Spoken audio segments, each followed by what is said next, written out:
We are going to take a kind of break, but not really a break, from our sermon series in the book of John, Believe. We are going to, for the month of Advent, look at Jesus as the light of the world as we look at May You Find the Light over the course of Advent. And so we're going to skip ahead just a little bit to chapter 8, where Jesus declares that He is the light of the world. And so over the next few weeks in preparation for Advent, we'll be looking at a couple of things related to that, looking at a couple of different passages to prepare our hearts for Christmas and the birth of Christ.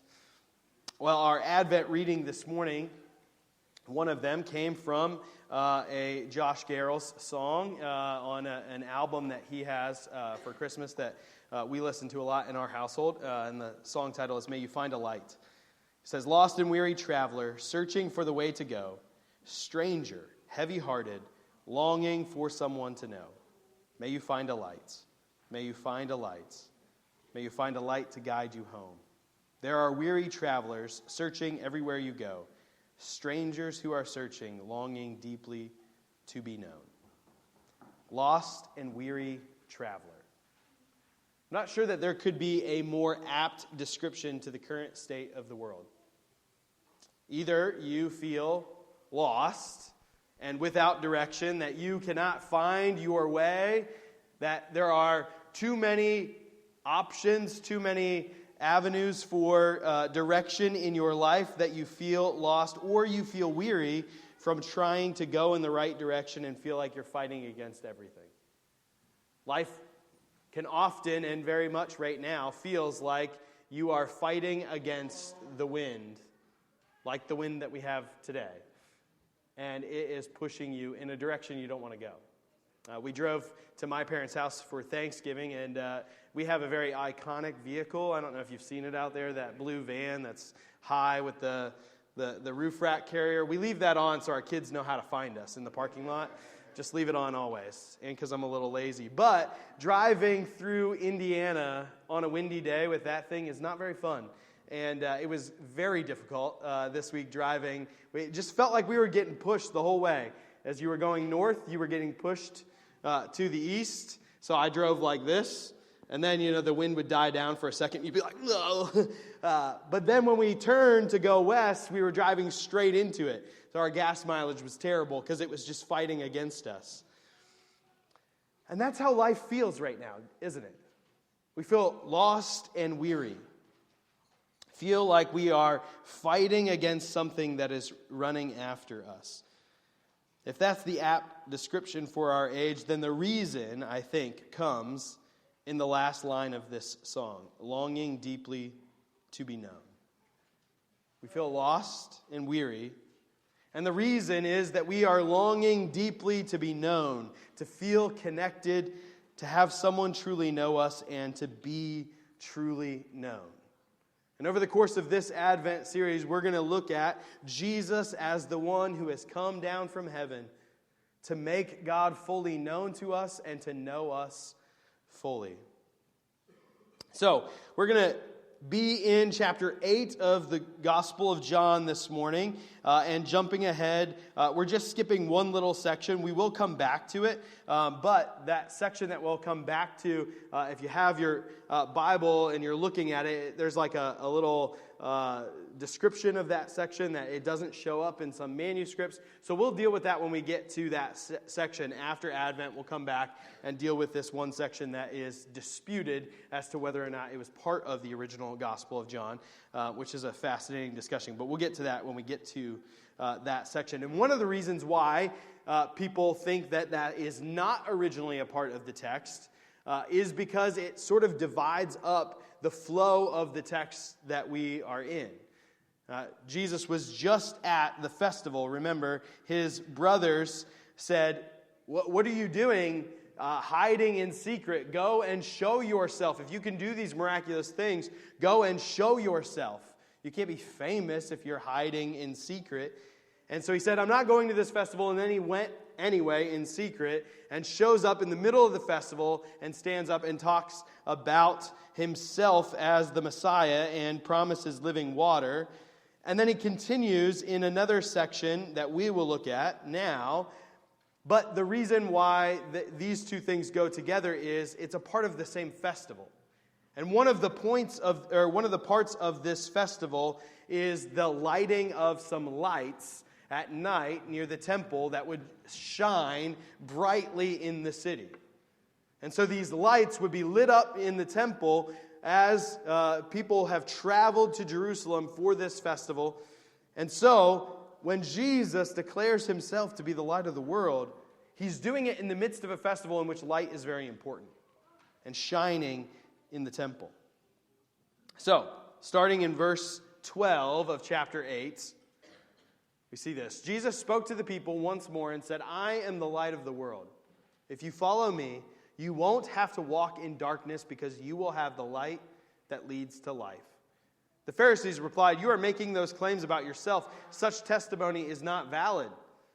Jesus told them, "These claims are valid even though I make them about myself, for I know where I come from and where I am going. But you don't know this about me. You judge me by human standards, but I do not judge anyone. And if I did, my judgment would be correct in every respect because I am not alone. The Father who sent me is with me. Your own law says that if two people agree about something, their witness is accepted as fact. I am one witness, and my Father who sent me is the other."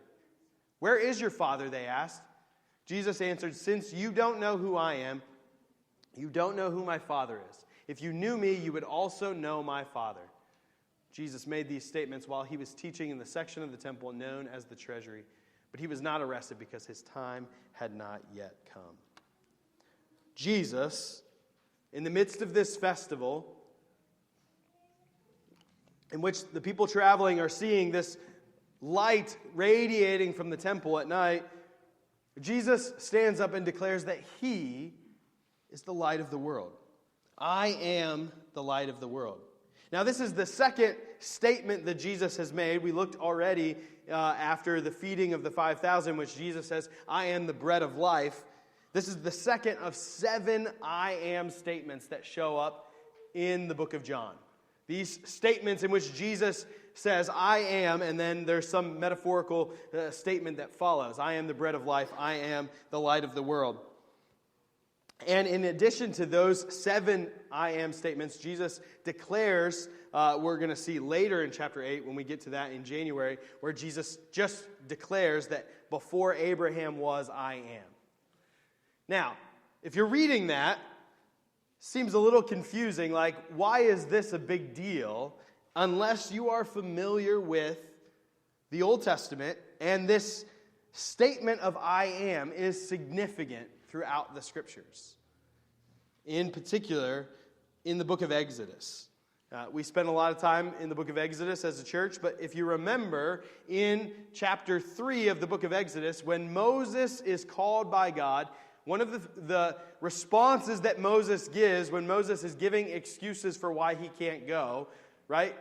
Moses responds to God kind of like teenagers respond to their parents, like, "Hey, do this thing," and they're like, "Wait, well, I got an excuse. I can't do that for this reason." And he's like, "Well, let me provide that." "No, but I still can't do it because there's another reason why I can't do it." And it always has a follow-up excuse. But Moses protests and says, "If I go to the people of Israel and tell them, 'The God of your ancestors has sent me to you,' they will ask, 'What is his name?' Then what should I tell them?" Now, here's what's funny about Moses' question in that is, these are the people who have been crying out to God for mercy and for relief from their enslavement in Egypt.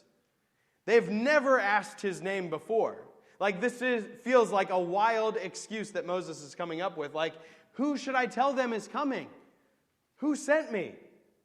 But God responds to him in grace anyway and says, "I am who I am." Say this to the people of Israel: "I am has sent me to you." I am who I am. God also said to Moses, "Say this to the people of Israel: Yahweh, the God of your ancestors, the God of Abraham, the God of Isaac, and the God of Jacob has sent me to you. This is my eternal name, my name to remember for all generations." This "I am who I am" is what we see throughout the rest of the Old Testament then.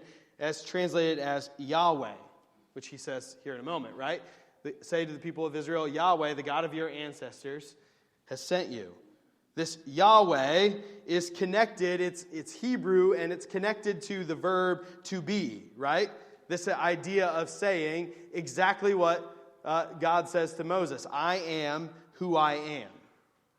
It's just this way of trying to describe who God is. God gives himself a name in trying to describe who he is. I am who I am.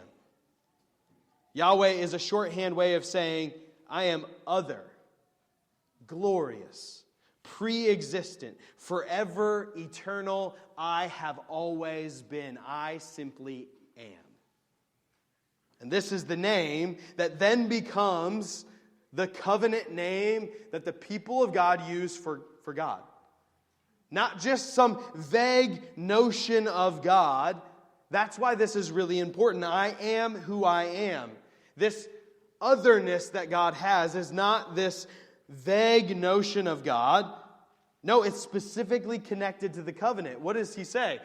Yahweh, the God of your ancestors, the God of Abraham, the God of Isaac, the God of Jacob. It's specifically connected to the way in which God has made himself known throughout history. So he says, I am who I am. I am this glorious, eternal other, not like you at all. And yet, the way that you know me is how I act in history. I am the God of your ancestors, of Abraham, of Isaac, of Jacob. The Lord has made himself known in history. He is specific. He is real. He is historical. The God of the universe, who is outside of time, has come into history and tied himself in covenant to a people. And this is his covenant name. I am Yahweh. And it's connected with his authority and his mission to redeem his people from slavery. This is so important. And this is why if you hear folks who question how much Jesus understood about his own divinity, this is one place to take them in the Gospel of John. When you hear folks and you talk about Christianity with others, those who are not Christians, they might say, like, Jesus was a good teacher. He did a lot of good things, but he didn't understand himself to be divine. That's an invention of the church later. Well, this is the thing that goes against that very clearly. And we can tell that because of how the religious leaders respond to what Jesus says when he declares that before Abraham was, I am. We'll get to that passage in January. But when he says that, they pick up stones to kill him because he's claiming to be God. By using this term, I am, he is claiming to be God. Jesus is not saying that he represents the divine in some vague notion of who God is. He is not a God. He is Yahweh, the one true living God. He is the covenant-keeping, steadfast, loving, powerful God of the universe. The one true God who hears, sees, remembers, and acts. The only God who is, who just is. I am who I am. The I am, the covenant-keeping God, the King of glory.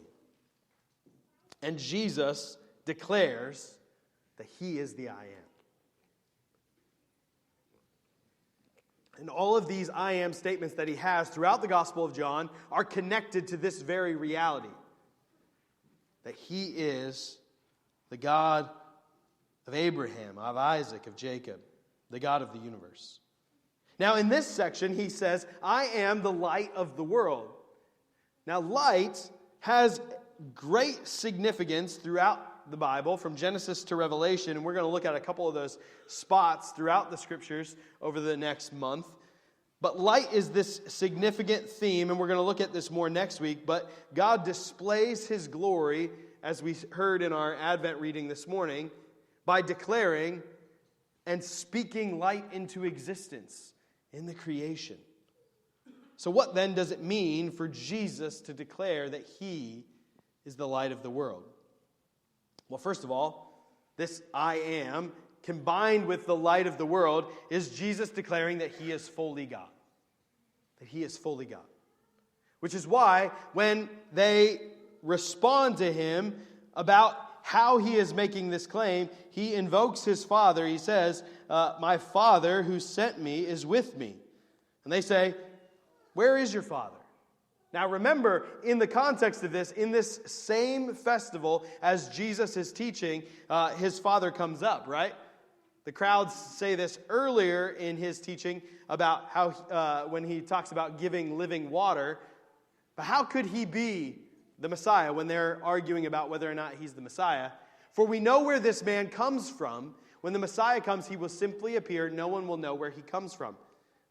Right? It's interesting that they ask him, where is your Father? Because it's been very clear who his Father is. Right? It's been very clear throughout. This is one of the constant criticisms of Jesus' ministry. When he does something that the people don't like, after feeding the 5,000, and he declares that he is the bread of life, and you've got to eat of his flesh and drink of his blood, and people are like, we don't like that, and we don't like that you are claiming some sort of authority over us. We know who your dad is. We know your brothers and your mother. We know where you come from. We know who you are. So why are they asking, where is your Father? Well, it's because Jesus, when he's connecting this, the implication of what he's saying is that God is his Father. And not simply in the way that throughout the Old Testament, Israel is called the firstborn of God. Not simply in that way, but he's talking about a deeper connection with the Father. Right? If you have seen the Father, you have seen me, is what he will ultimately say. And here he says, you don't know me since you don't know, since you don't know who I am, you don't know who my Father is. The implication of what he's saying to the religious leaders is, if you don't understand who I am, who Jesus is, you don't understand who Yahweh is. This God that you have worshiped, this God that you teach about, you don't know who he is if you don't know who I am. You see, when Jesus declares that he is the light of the world, combining this with the I am statement, I am the light of the world, Jesus is declaring, if you want to know God, you have to know me. You have to know me. This is not just a vague general idea of God that here's some spiritual wisdom that I'm going to give you that you can combine with kind of anything else you want. And we all kind of have this general idea of the divine, and we're all following our own path. The reality is that leaves us lost and weary as travelers. Jesus says, I am the light of the world. If you want to know Yahweh, if you want to know the God of the universe, the one true God who is who he is and is unlike anyone else, but makes himself known in his acts of redemption in history, if you want to know that God, I am the way. I am the way. I am the light of the world. So, one implication of Jesus declaring himself to be the light of the world is that he is declaring himself to be fully God. He is fully God. He's also providing the light we need. What does he say? Going back to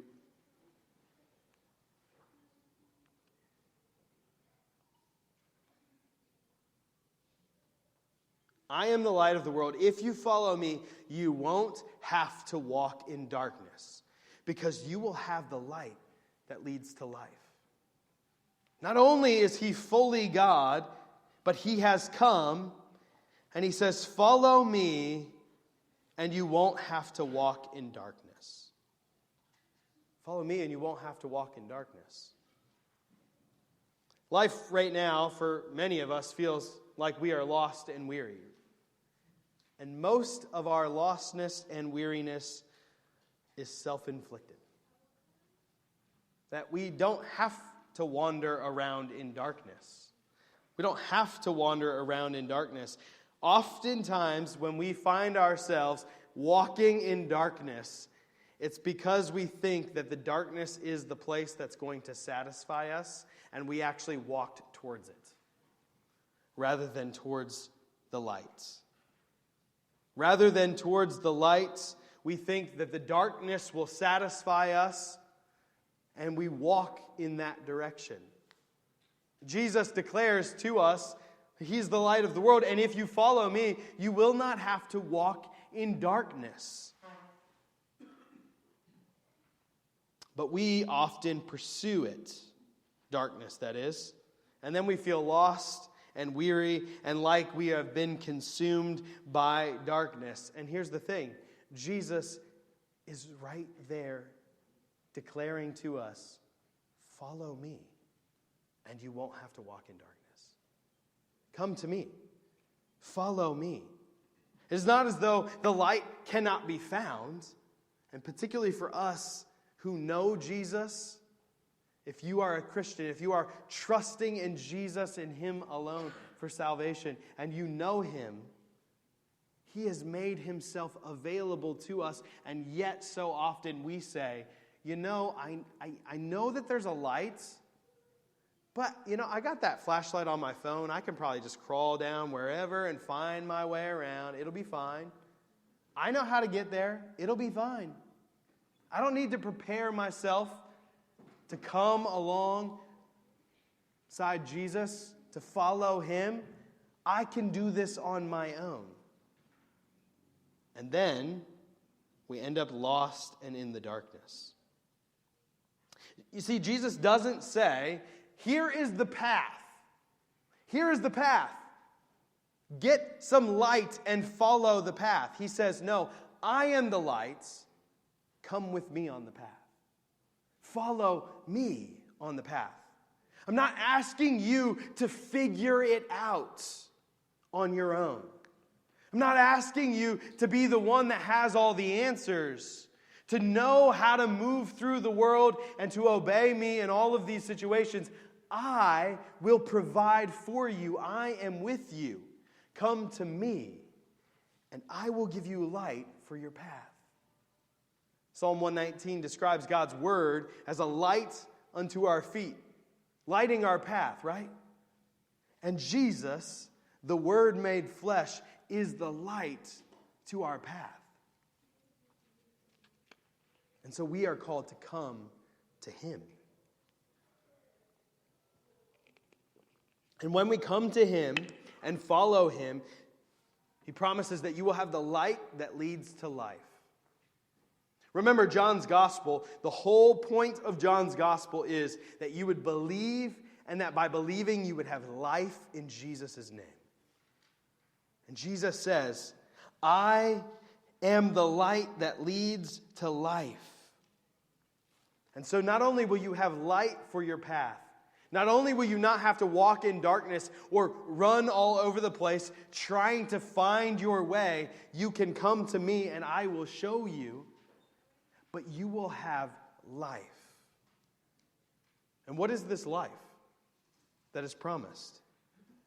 What is walking by the light of Jesus? It's knowing God and being known by Him. If we are lost and weary, it's because we're longing to be known. We're longing to be deeply known.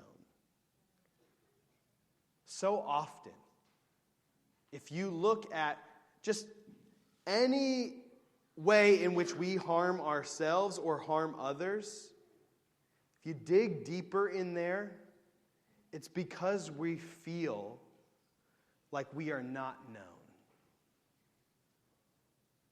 If you dig deeper in your own actions or in the actions of others that cause harm to you or other people, it's because we are longing to be known.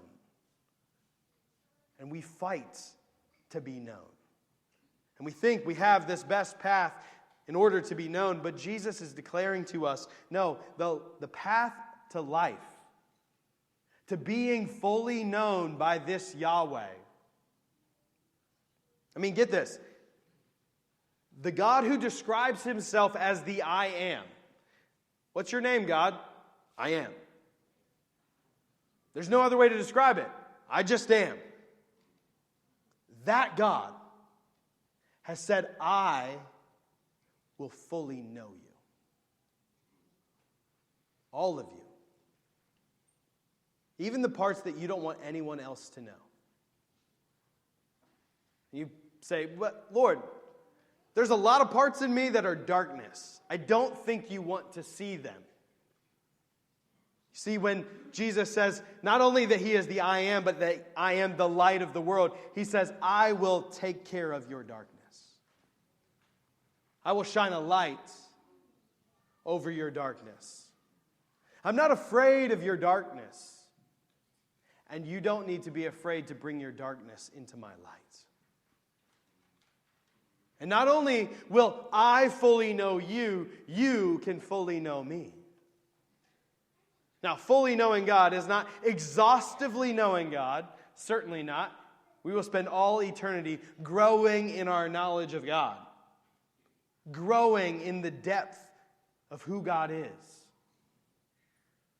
But we actually get to know him. Actually get to communicate with him. Actually get to be deeply known and to know deeply. It's why the light of the world has come. And so, if you are feeling weary in the world, if you are feeling lost and hopeless, you can take that directly to Jesus. See, often our response is the same as the religious teachers. In light of what Jesus says about who he is, we're like, well, but who's your father?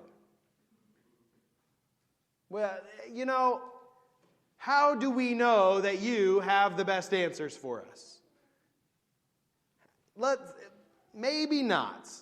We just want to hold back just a little bit, ask a few more questions, and just hold back and keep him at arm's length. And yet what he is saying to us is, no, you don't need to do that. I'm not asking you to clean yourself up. I'm not asking you to follow all of the law and obey perfectly. I'm not asking you to not tell me about your darkness. I'm asking you to come to me, to follow me, to bring all that you are to all that I am. And so maybe this Advent season, what you need is to slow down and come near to the light of the world. To follow him. Maybe for the first time, if you're not trusting in Jesus and him alone. But maybe just freshly. That we, instead of longing to be known and running all over the place to find satisfaction, that we could actually come and be deeply known by Jesus. That we could actually come near to him and allow him to search us because he's the light of the world. Allow him to come near and to know us. And so, over the next month of Advent, as we are waiting for this celebration of the birth of Christ, we're also waiting for his return. And in this waiting, we can wait in hope by coming near to Jesus together. By not allowing anything to get in the way of us coming close and being known by Jesus, the light of the world. Let's pray together. Father, we come before you now, asking that you would be near to us.